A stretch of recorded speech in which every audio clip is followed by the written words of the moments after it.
Evening, peace activists say they've infiltrated the military training area at Shoalwater Bay during exercise Talisman Sabre. An independent filmmaker's caught the break-in on camera, shot during the early hours of this morning.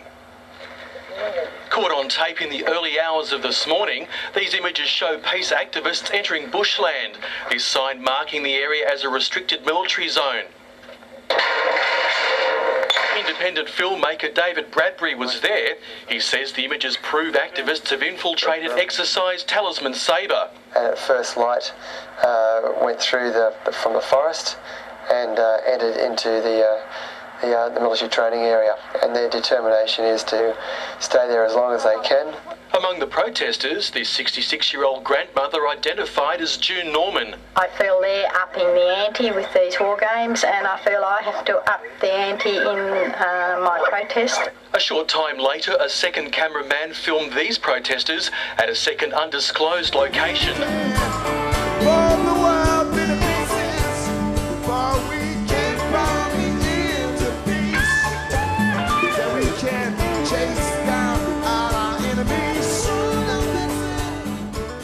Well, I'd like to stay for the 3 weeks of the game, but we don't have enough food and water for that, and I'd be really happy if we stayed in to, 5, 6 days.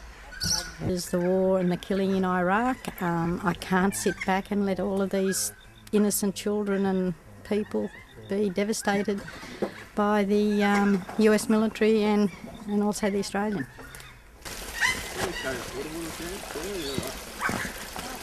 Oh, look at this glorious country. Why would you want to bomb it?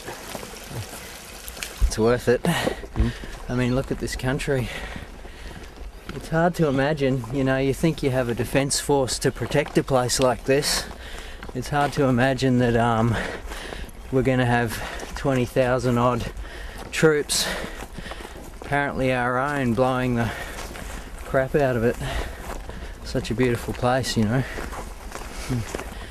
would be wiser to maybe have more peaceful resolutions and have dialogue rather than being paranoid and fearful and trying to attack everybody else, because if it was about defending Australia, we wouldn't be damaging treasures like this. We'd be looking after it. So it's obviously about an offensive, and I find that pretty offensive.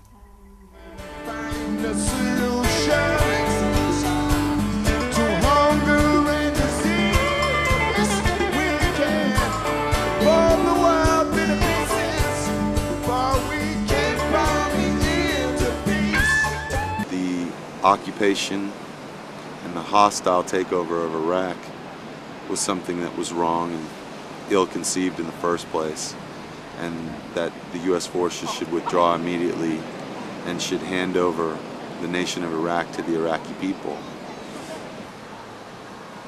That loving kindness is something that can conquer whatever problems that we have. And today we're being told that militarism is the way to solve problems in the world. And that until we start looking at the reasons behind why so many people in the world are angry at the US and the West, we're never going to get to the root of why people are doing these acts of bombing and terrorism. And until we start to look at our own bombs as active terror, then we're not going to get at really the core of what it means to bring about peace in a non-violent world. And so I think we first have to create that intention that a non-violent world is one that's worth struggling for.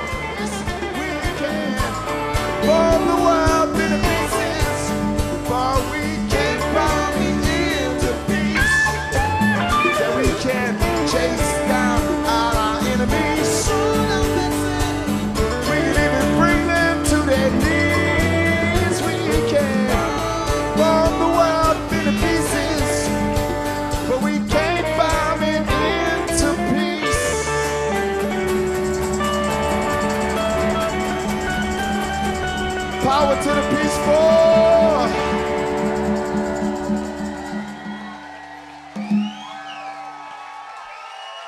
Thanks a lot, y'all.